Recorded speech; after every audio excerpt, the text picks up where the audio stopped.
Muy buenos días, ¿cómo están? Qué bueno estar aquí con ustedes, qué gusto me da. Y pues antes de empezar con la enseñanza de esta mañana, les pido que ahí donde están, inclinen su rostro y vamos a poner este tiempo en manos de Dios. Señor, yo te doy gracias una vez más por la oportunidad de reunirnos, de tener libertad, de congregarnos, de poder cantarte, poder alabar y bendecir tu nombre, pero también de poder tener una Biblia en nuestras manos, de estudiarla, escudriñarla, Señor. Y en esta mañana que comenzamos a conmemorar diferentes acontecimientos que se darán a lo largo de la semana, yo te pido, Espíritu Santo, que tú permanezcas en este lugar y que nos permitas reflexionar en torno a lo que sucedió hace unos 2000 años atrás. Te lo pido, Señor, ayúdame a exponer tu palabra con claridad y ayuda a cada una de las personas que están acá para poder comprender y atesorar lo que tenemos que llevarnos y poner en práctica. Te lo pido en el nombre de Cristo Jesús. Amén. Pues antes de entrar al pasaje que corresponde, quiero que hagamos un recuento. Normalmente esto es algo que hacemos cada inicio de Semana Santa y vamos a recordar qué es lo que ocurre en cada uno de los días. Ya me ha tocado hacer esta reflexión algunas otras veces, pero vamos a ver qué tantos recuerdan qué es lo que ha ocurrido. Entonces, hoy comenzamos Domingo de Ramos, ¿y qué es lo que sucede en el Domingo de Ramos? La entrada triunfal de Jesús en Jerusalén. Después tenemos el Lunes Santo. ¿Alguien recuerda qué es lo que sucede? ¿Qué es lo que hace Jesús el Lunes Santo? ¿No? El Lunes Santo, Jesús expulsa a estos hombres que están ahí cambiando a dinero, que están realizando un negocio en el templo, que no está mal estar haciendo ventas en el templo, pero estaban tomando provecho, tomando ventaja de toda la gente que venía a Jerusalén. El Martes Santo, Jesús anticipa la traición de Judas y las negaciones de Pedro. Ahí ya advierte que esto es lo que va a suceder. El Miércoles Santo, Judas conspira con el Sanedrín para traicionar a Jesús. Y luego viene el jueves, que yo creo que ahí todos deberíamos recordar varios momentos que pasan el jueves. ¿Qué ocurre el jueves? ¿Cómo comienza todo? ¿Dónde están los discípulos y Jesús? ¿En la qué? Están en el aposento en esta última cena. ¿Qué más? Después de la última cena, ¿qué ocurre? ¿A dónde se va Jesús? ¿A dónde se lleva a sus discípulos? A orar, van al huerto de Getsemaní y posteriormente, ¿qué sucede en el huerto? Jesús es arrestado. Entonces estos tres momentos son muy importantes en el jueves. Última cena, oración en el huerto, arresto de Jesús y por supuesto viene el viernes, donde ocurren los juicios desde muy temprano en la mañana. Luego viene el maltrato físico previo a la cruz, todo el camino a la cruz, crucifixión y finalmente sepultura de Jesús. En el Sábado Santo estamos en la espera, es esta famosa víspera de la Pascua, para que finalmente el domingo se reflexione en 8 días que Jesús ha resucitado. Entonces este es en grandes rasgos todo lo que vamos a estar conmemorando desde hoy hasta el próximo domingo. Y el día de hoy nos vamos a enfocar pues en este Domingo de Ramos. En este Domingo de Ramos que conmemora la entrada triunfal de Jesucristo. Y quiero titular el mensaje de este domingo, aquel Domingo de Ramos. Aquel Domingo de Ramos. Aquel Domingo de Ramos, como ya dije, es la entrada triunfal de Jesús. Y como ya dimos lectura, nos concentramos por ahí en Mateo capítulo 21. Pero este acontecimiento aparece en los 4 evangelios. Esto quiere decir que se vuelve un acontecimiento muy relevante. Y yo quiero que me acompañes a dar lectura a los diferentes pasajes. Entonces te voy a pedir, ya no vamos a leer Mateo 21, ya lo hicimos, pero ahora vamos a leer Marcos 11. Entonces si me puedes acompañar ahí en tu Biblia. En este momento no voy a proyectar estos pasajes completos, más adelante voy a estar haciendo proyección de los versículos que estaremos estudiando. Y quiero que vayas a Marcos 11 conmigo. Voy a dar lectura a los versículos 1 al 11. Cuando se acercaban a Jerusalén, junto a Betfagé y a Betania, frente al monte de los Olivos, Jesús envió 2 de sus discípulos y les dijo: id a la aldea que está enfrente de vosotros, y luego que entréis en ella, hallaréis un pollino atado, en el cual ningún hombre ha montado. Desatadlo y traedlo. Y si alguien os dijere: ¿por qué hacéis eso?, decid que el Señor lo necesita y que luego lo devolverá. Fueron y hallaron el pollino atado afuera, a la puerta, en el recodo del camino, y lo desataron. Y unos de los que estaban ahí les dijeron: ¿qué hacéis desatando el pollino? Ellos entonces les dijeron como Jesús había mandado, y los dejaron. Y trajeron el pollino a Jesús y echaron sobre él sus mantos, y se sentó sobre él. También muchos tendían sus mantos por el camino, y otros cortaban ramas de los árboles y las tendían por el camino. Y los que iban delante y los que venían detrás daban voces diciendo: Hosana, bendito el que viene en el nombre del Señor. Bendito el reino de nuestro padre David, que viene, Hosana en las alturas. Y entró Jesús en Jerusalén y en el templo, y habiendo mirado alrededor todas las cosas, como ya anochecía, se fue a Betania con los 12. El pasaje de Marcos es muy parecido al de Mateo.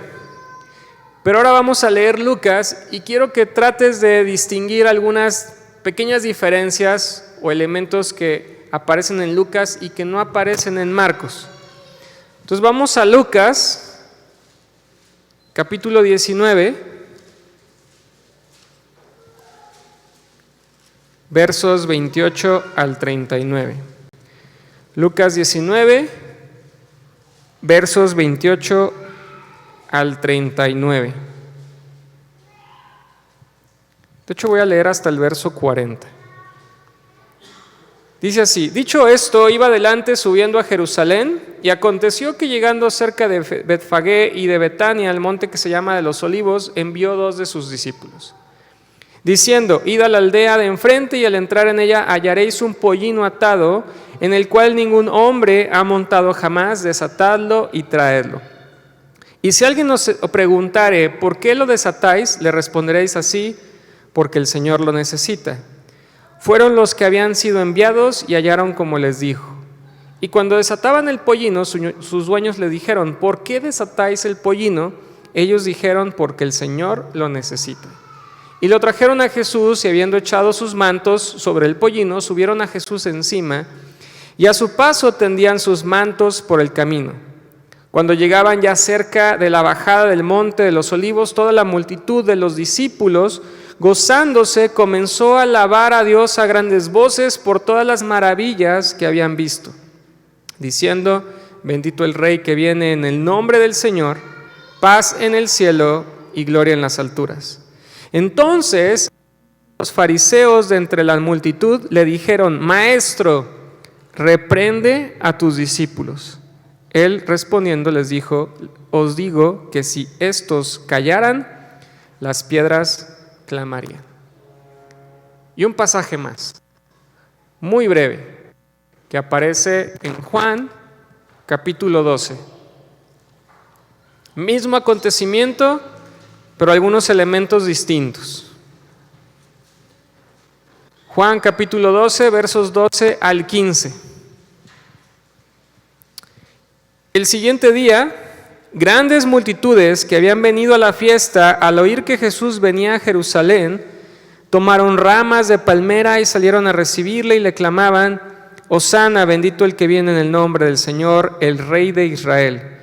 Y halló Jesús un asnillo y montó sobre él, como está escrito: no temas, hija de Sión, he aquí tu rey viene, montado sobre un pollino de asna. Y voy a agregar el verso 16. Estas cosas no las entendieron sus discípulos al principio, pero cuando Jesús fue glorificado, entonces se acordaron de que estas cosas estaban escritas acerca de él y de que se les habían hecho. Y daban testimonio a la gente que estaban con él cuando llamó a Lázaro del sepulcro y le resucitó de los muertos, por lo cual también había venido la gente a recibirle porque había oído que él había hecho esta señal.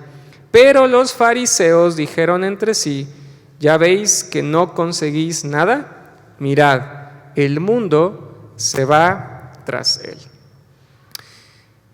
De estos 4 evangelios, el primero que fue escrito fue Marcos.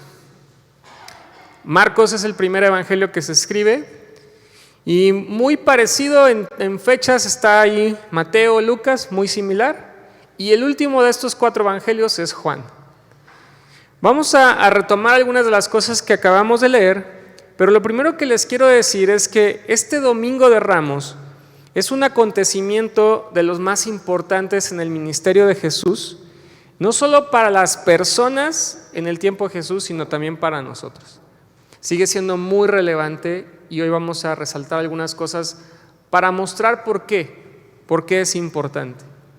Y quiero dividir el mensaje esta mañana en 4. Vamos a hablar de la profecía cumplida en aquel domingo, vamos a hablar del propósito de aquel domingo, vamos a hablar de los actos y las palabras de aquel domingo y vamos a hablar de la trascendencia de aquel domingo. Entonces vamos a iniciar con la profecía que se cumple.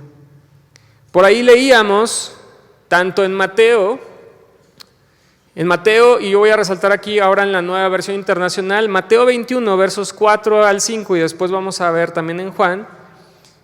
Esto sucedió para que se cumpliera lo dicho por el profeta: digan a la hija de Sión, mira, tu rey viene hacia ti humilde y montado en un burro, en un burrito, cría de una bestia de carga.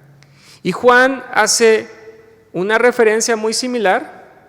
Juan capítulo 12, versos 14 al 15 dice: y halló Jesús un asnillo y montó sobre él, como está escrito: no temas, hija de Sión, he aquí tu rey viene montado sobre un pollino de asna. Tanto Mateo como Juan están citando a Zacarías capítulo 9, versículo 9.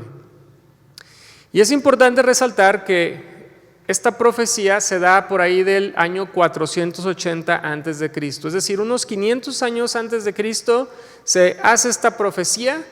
Y en el verso 9 de Zacarías 9 dice: alégrate mucho, hija de Sión, grita de alegría, hija de Jerusalén, mira, tu rey viene hacia ti, justo, salvador y humilde. Y aquí se resaltan algunas de las cosas que van a suceder. De hecho, lo cantábamos hace rato.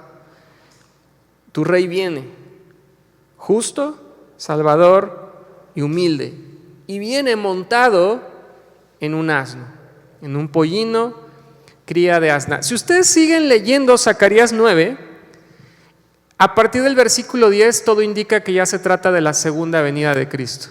Si ustedes leyeran el verso 10, ya tiene que ver con la segunda venida de Cristo. Pero este versículo 9 tiene que ver con esta venida. Y quiero citar algunos comentarios, algunos libros. La Biblia Diario Vivir dice: la entrada triunfal de Jesús cabalgando en Jerusalén se predice aquí 500 años antes de que ocurriera. Y luego más adelante agrega: esto ocurrió el domingo de la semana cuando crucificaron a Cristo y la gran fiesta de la Pascua iba a comenzar. Desde todos los rincones del mundo romano los judíos iban a Jerusalén durante esta larga semana de celebración para recordar la salida de Egipto. De hecho, así inicia Juan. Dice en Juan 12:12, dice: el siguiente día grandes multitudes que habían venido a la fiesta.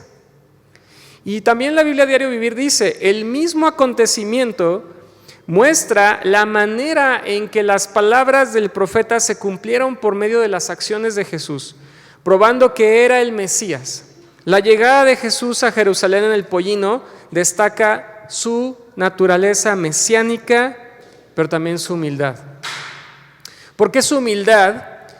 Porque si tú piensas en algunas escenas en las que se va a ver que viene el rey, un rey no vendría montado en un pollino. Si has visto alguna película, si has visto algún documental, es más, si has visto Aladino, cuando se convierte en este gran, no era rey, pero era una parte de la realeza ahora, venía todo con un clan inmenso enfrente, festejando, danzando. hasta que ya por fin se presentaba el que era la realeza, el rey, ¿no? Y entonces por eso aquí se destacar esta parte mesiánica, este Mesías que viene, pero es un Mesías humilde, porque no viene en esa manifestación como normalmente se haría con la realeza. Por eso la Biblia Diario Vivir dice: Jesús llegó no como un rey, sino montado en un asno. A menudo los reyes acudían a la guerra montados en caballos o en carros, pero Zacarías profetizó que el Mesías vendría en paz sobre un humilde asno, sobre un pollino, hijo de asna. Ahora, la gente que lo comprende, a pesar de que no se parece a lo que solía suceder, de todas formas reconocen que ahí viene el Mesías. Y vamos a ver muy brevemente cuál sería el propósito de aquel domingo. ¿Por qué Jesús tiene que hacer esta entrada triunfal a Jerusalén? Y voy a citar 2 artículos. En God Questions dice lo siguiente: el propósito de Jesús al desplazarse hacia Jerusalén era hacer pública su declaración de ser su Mesías y el Rey de Israel, si era necesario hacerlo, en cumplimiento a la profecía del Antiguo Testamento. No solo lo de Zacarías, ¿no? Muchas otras profecías que se tenían que cumplir de que tendrían un Mesías. Mateo dice que el rey que viene sobre un asno fue un cumplimiento exacto de Zacarías 9:9.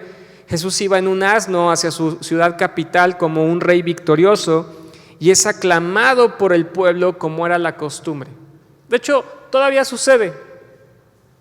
Tal vez no vivimos en un reino, pero cuando vienen grandes autoridades, la gente se pone en las calles, y especialmente si vienen los vehículos con sus banderas, ya sea de México, si viene algún presidente del extranjero, todo el mundo está ahí a la expectativa. ¡Ay, pasó aquí enfrente de mí el presidente! Y lo pude saludar, ¿no? La gente dice ahí como se esperaba, aclamado constantemente, sigue siendo una costumbre. Las calles de Jerusalén, la ciudad real, están abiertas a él, y como un rey que sube a su palacio, no un palacio temporal, sino el palacio espiritual que es el templo, porque su reino es un reino espiritual, él recibe la alabanza y la adoración de la gente porque solo él se lo merece. Jesús estaba declarando abiertamente a la gente que él era su rey y el Mesías que habían estado esperando. Ese era el propósito. Está muy pronto a morir, pero tiene que hacer esta entrada a Jerusalén manifestándose como: yo soy ese Mesías que has estado esperando. Yo soy ese rey que se ha estado esperando. Y entonces nos vamos a concentrar en diferentes personajes y sus palabras y sus acciones en ese Domingo de Ramos.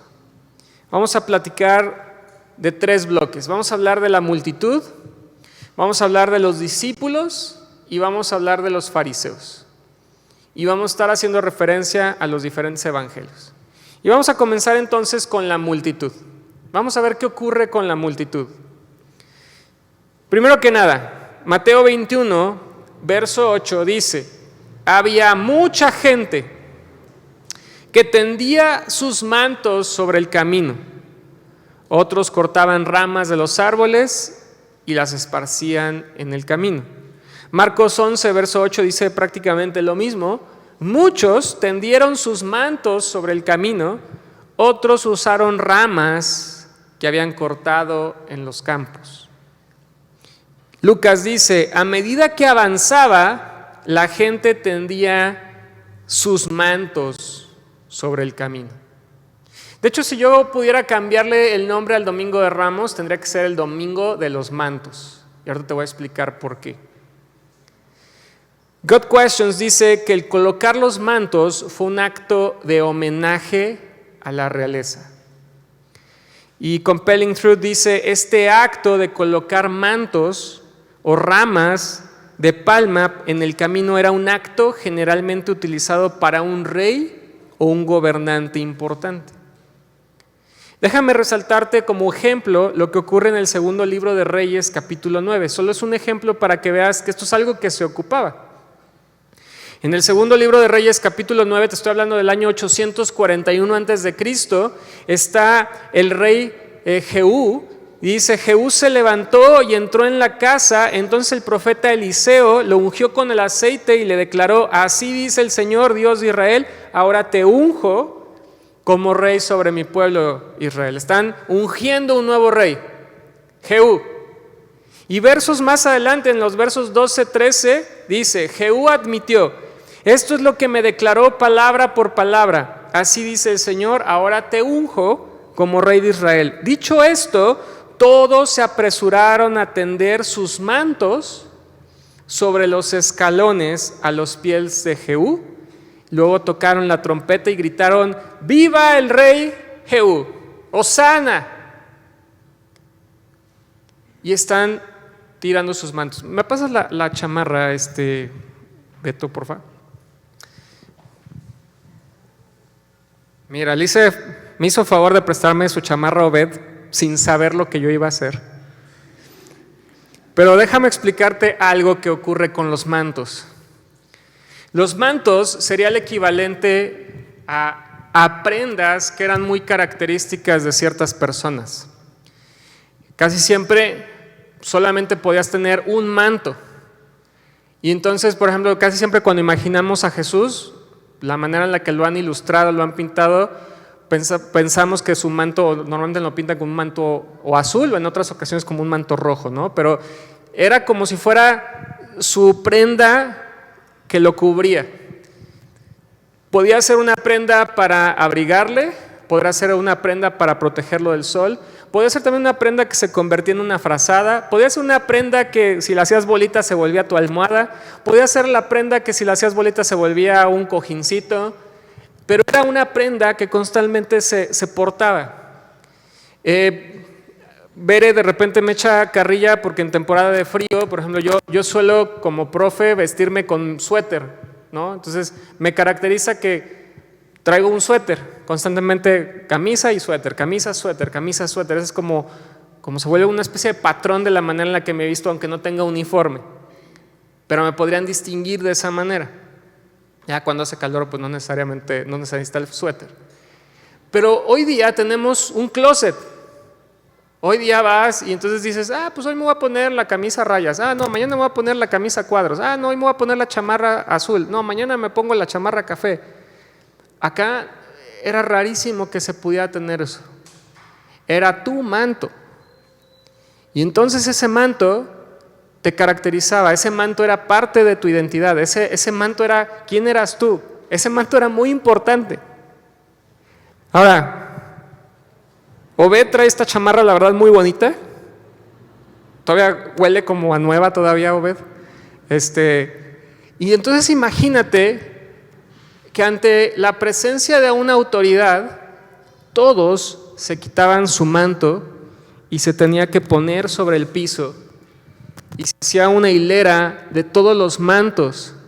Y entonces tú te despojabas de algo que era tuyo para ponerlo sobre el camino. Y esa persona iba a pisar todos esos mantos. Y no es que, bueno, no pasa nada, porque hoy en la tarde pues la llevo y me la llevo a la tintorería. No se podía hacer eso. Bueno, la echo a la lavadora al rato. Pues tal vez tampoco se podía hacer eso. Probablemente se iba a quedar ahí manchada, tal vez no ibas a tener oportunidad de limpiarla pronto.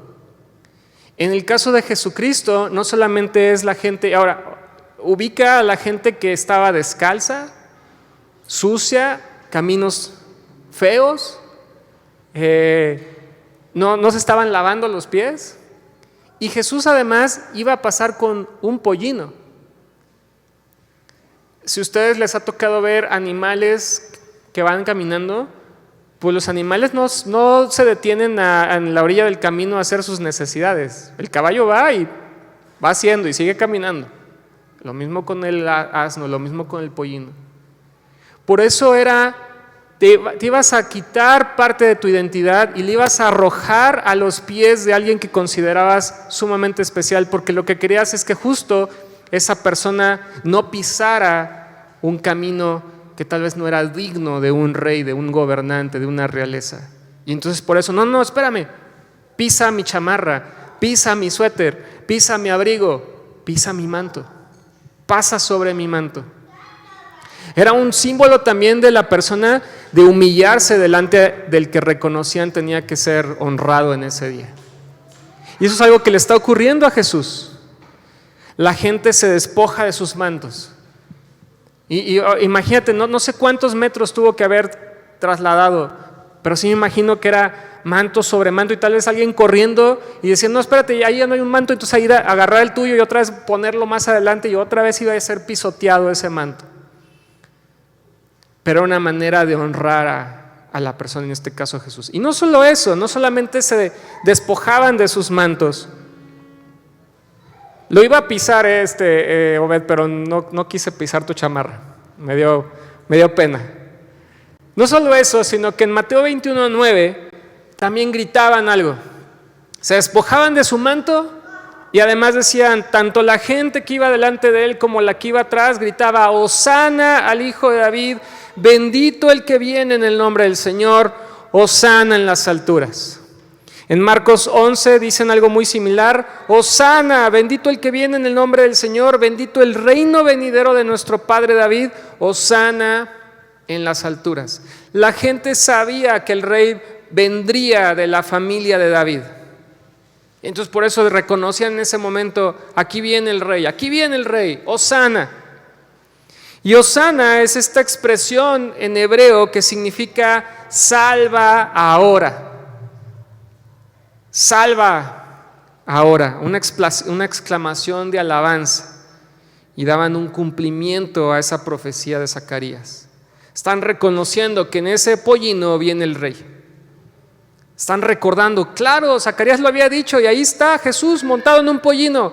Ese es el rey. Hay que alabarle, hay que venerarle. La Biblia del Diario Vivir también dice, larga vida al rey. Era el significado de sus gritos de alegría porque sabían que Jesús cumplía con toda intención la profecía de Zacarías 9:9. No sé cuántos de ustedes recuerdan cuando gana Vicente Fox. Después de años y años y años de un mismo partido en el gobierno, de repente hay una transición y la gente gritaba, era una especie de manifestación de, ahora sí, este es el bueno, ¿no? Y era así como que estaba todo el mundo entusiasmado porque había esta transición en el gobierno, porque estaban en la expectativa de que algo sucediera. Imagínate ese clamor de la gente diciendo, este es el rey. Salve el rey, larga vida al rey. En God Questions dice, desafortunadamente, aquí está el pero. La alabanza que el pueblo derramó sobre Jesús no fue porque le reconocieran como el salvador de su pecado. Ellos le dieron la bienvenida como el resultado de su deseo de tener un libertador mesiánico. Eso es algo que ya hemos platicado antes. Alguien que los llevaría a una rebelión en contra de Roma. Hubo muchos que a pesar de no creer en Cristo como el Salvador, no obstante pensaron que quizás Jesús podría ser ese gran libertador temporal para ellos. Estaban oprimidos, necesitaban a alguien que se levantara. Y entonces por eso decían, claro, ya viene, este es el bueno. Estos son los que le aplaudieron como rey con sus muchas hosanas, reconociéndolo como el Hijo de David, que venía en el nombre del Señor, pero cuando Jesús no cumplió sus expectativas, cuando Él se negó a liderarlos en una rebelión masiva contra los ocupantes romanos, la muchedumbre, la misma gente, rápidamente se puso en contra de Él. En pocos días, sus hosanas cambiaron a gritos de ¡crucifícalo! Quienes lo aplaudieron como héroe, pronto lo rechazarían y abandonarían. En la Biblia Diario Vivir dice, Jesús audazmente declara ser rey y la multitud con júbilo lo aclama. Pero esa misma gente cedería a la presión política y lo abandonaría poco después. Ese día nos debe recordar, esto es para nosotros, que debemos guardarnos de aclamar a Cristo en forma superficial. Y ¿sabes algo que pasa a veces en los momentos de alabanza y adoración? Sí, cantamos y gritamos, Jesús, tú eres el Rey, tú eres el Señor, haz tu voluntad. Pero allá afuera, ya cuando estás enfrente de los trancazos, se te olvida lo que dijiste aquí en una canción, en una oración. Sí, incluso los jóvenes a veces en algún concierto, tal vez con otros jóvenes más eufórico la cosa. Y está bien cantar, está bien alabar, pero que no se quede ahí, como dice aquí, que solamente se quede de forma superficial. Por eso una pregunta que tenemos que plantearnos acá es que si de verdad lo reconocemos como nuestro Señor y Salvador o solo lo aclamamos de manera superficial. Mucha gente allá afuera dice ser creyente, más que nada en esta semana.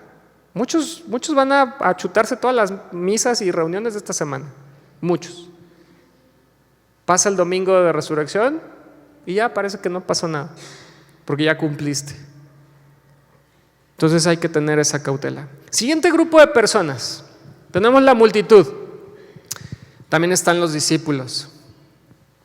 En Mateo capítulo 21, verso 6, dice: los discípulos fueron e hicieron como les había mandado Jesús. Jesús les dijo: vayan, van a encontrar este burrito, se lo traen, si preguntan, les dicen esto. Y las escrituras nos dicen que tal cual como se los dijo el Señor, fueron, hicieron, contestaron y vinieron con el encargo. En Lucas capítulo 19, no solo eso, a mí me llama la atención, si pusiste atención, a diferencia de Mateo y Marcos, Lucas menciona que los que gritan, en Mateo y Marcos dice que era mucha gente, que era la multitud, pero Lucas dice que son discípulos los que están gritando. Porque dice: al acercarse él a la bajada del monte de los Olivos, todos los discípulos se entusiasmaron y comenzaron a alabar a Dios. Yo lo que veo aquí es que está la gran multitud, como suele suceder, y dentro de esa gran multitud están los discípulos. Y dice ahí que todos los discípulos se entusiasmaron y comenzaron a alabar a Dios, y entonces ellos gritaban: bendito el Rey que viene en el nombre del Señor, paz en el cielo y gloria en las alturas.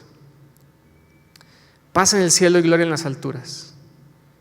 Entonces ahora tenemos también un grupo de discípulos que también están alabando al Señor, también lo están reconociendo. Y después, cuando echamos un vistazo a Juan capítulo 12, verso 16, es interesante que dice: al principio sus discípulos no entendían lo que sucedía. No entendían lo que sucedía. O sea, en medio de tanta cosa, muchas personas poniendo sus mantos, muchas personas poniendo palmas, muchas personas gritando: hosana, salve el Rey, larga vida al Rey. Y yo creo que en todo eso, como dice la escritura aquí, muchos de ellos no entendían lo que sucedía, pero dice: solo después de que Jesús fue glorificado, es decir, hasta después de que murió y después de que resucitó, dice que entonces se dieron cuenta que se había cumplido de lo que él se decía en la escritura. Entonces se tuvieron que dar cuenta al menos una semana después. Les cayó el 20. Dijeron: ah, claro, esto es lo que estaba ocurriendo. Pero en términos generales, yo lo que veo con estos discípulos es lo siguiente. Los verdaderos discípulos, primero que nada, escucharon y obedecieron a Jesús y alabaron auténticamente a Dios. No nada más era gritar por gritar. Y hasta tiempo después, gracias a que conocían las profecías y la escritura, comprendieron lo que estaba pasando. Pero porque conocían lo que estaba acá. Porque dice ahí que comprendieron en base a lo que estaba escrito. Entonces aquí, si analizas un par de cosas aquí, escuchan, obedecen, alaban, conocen la escritura. Y yo te preguntaría si tú también eres parte de ese grupo que escucha, obedece y alaba auténticamente a Jesús en base a lo que nos enseñan las escrituras. Ojalá que la respuesta sea sí. Ojalá que todos podamos decir sí. Y si no, pues ¿qué tipo de ajustes tendríamos que hacer? Pero no se detiene ahí, tenemos otro grupo. Tenemos que también hablar con los famosos fariseos. Y en Lucas capítulo 19, verso 39 dice: algunos de los fariseos que estaban entre la gente le reclamaron a Jesús: Maestro, reprende a tus discípulos. No podían faltar, tenían que hacerse presentes ahí estos hombres religiosos. Y es interesante que están callando o tratando de callar a los que sí son los discípulos, porque hace referencia al momento que acabamos de leer, donde los discípulos están bendiciendo a Jesús y los fariseos entonces solicitan que reprenda a los discípulos. Y luego más adelante, en Juan capítulo 12, que también leíamos hace un momento, en los versos 17 y 19 dice: la gente que había estado con Jesús cuando él llamó a Lázaro del sepulcro y lo resucitó de entre los muertos, seguía difundiendo la noticia. Verso 18: muchos que se habían enterado de la señal realizada por Jesús salían a su encuentro. Por eso los fariseos comentaban entre sí: como pueden ver, así no vamos a lograr nada. Miren cómo los sigue todo el mundo. Acuérdense que los fariseos ya estaban especulando, ya estaban haciendo planes de qué tenían que hacer para evitar que a este hombre llamado Jesús lo siguieran tantas personas. Acuérdense que ellos tenían un celo muy especial por las Escrituras, pero de pronto, en medio de toda su religiosidad, había un hombre pues que se los estaba llevando de calle, que la gente le creía, que la gente lo veía como auténtico, como real. Entonces lo que vemos aquí en este grupo de fariseos es que primero consideraron que esas palabras de la multitud y de los discípulos eran un tipo de blasfemia. No estaban dispuestos a escuchar eso. Por eso querían que se callaran, porque estaban reconociendo a Jesús como el Mesías, como el Rey. Pero no solo eso, también estaban celosos. Estaban celosos de esa atención que Jesús estaba recibiendo. Y entonces, después de haber echado este vistazo en este Domingo de Ramos o Domingo de Mantos, ¿con quién crees que te podrías identificar más? ¿Te identificas con la multitud, como la bola, ¿no? Que sí venera, sí grita, sí echa porras, pero que después, si no es lo que realmente esperabas, puedes cambiar de opinión?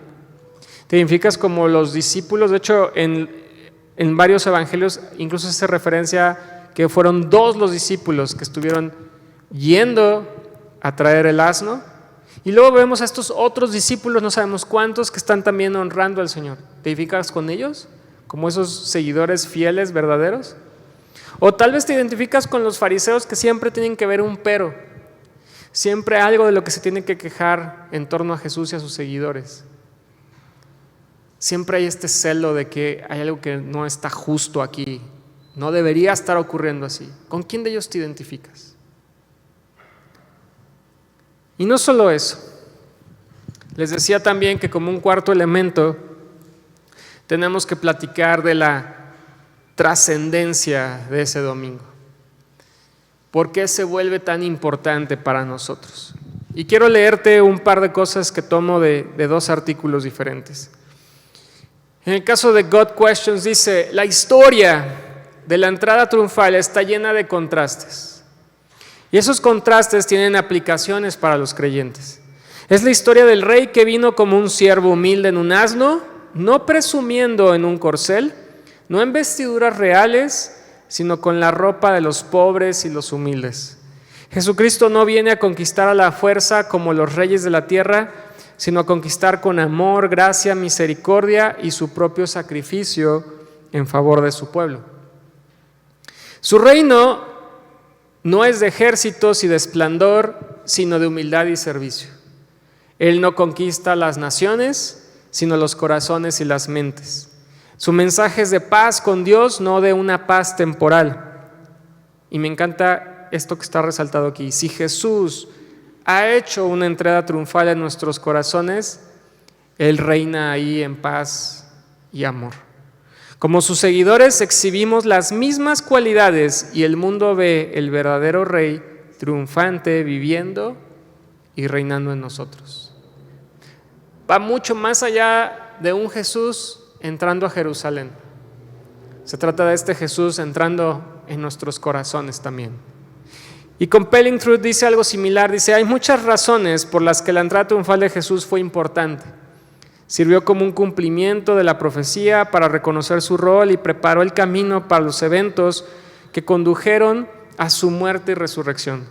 También nos recuerda la importancia de reconocer a Jesús como el Rey que es, no necesariamente como el Rey que deseamos, porque eso es lo que le pasó a la multitud. Ellos tenían otra expectativa y no se cumplió. Entonces, al no cumplirse, pues esa honra ya no le merecía a Jesús. Y dice: es plausible que la gente que gritó Hosana luego gritara crucifícalo. Deseaban la liberación del dominio romano. Jesús vino a liberarnos a un nivel mucho más profundo del poder del pecado. La entrada triunfal es algo que los cristianos siguen celebrando y conmemorando hoy. Realmente Jesús es nuestro libertador y Rey, digno de toda nuestra alabanza y adoración. Así que yo espero que esto que leo acá en estos 2 artículos pueda ser como razones suficientes para que hoy día, después de unos 2000 años del acontecimiento, independientemente de cuántos años llevas como cristiano, como cristiana, si tú le has reconocido como tu Señor y Salvador, puedas tener en cuenta esto, que Él ha hecho esa entrada triunfal en nuestros corazones y que Él sí viene a establecerse como el Rey y Salvador de nuestras vidas por perdón de nuestros pecados. Te pido que ahí donde estás inclines tu rostro y vamos a terminar en oración. Señor, te doy gracias por tu palabra y te doy gracias porque hoy podemos recordar y conmemorar lo que ocurrió en ese Domingo de Ramos. Gracias, Señor, porque en medio de toda una multitud sí habían hombres y mujeres que te veneraron de manera auténtica porque te creyeron, porque reconocían que se estaban cumpliendo las profecías y porque te aceptaban a ti como ese Mesías, ese libertador de sus pecados, no necesariamente de un grupo político, de gobernantes. Yo te pido, Señor, que hoy los que estamos aquí podamos reconocerte a ti como ese Señor y Salvador de nuestras vidas, dándote las gracias porque nos has traído libertad, y que podamos día con día, no solo en un Domingo de Ramos, día con día podamos decir: tú eres el Rey. Larga vida al Rey en nuestras vidas.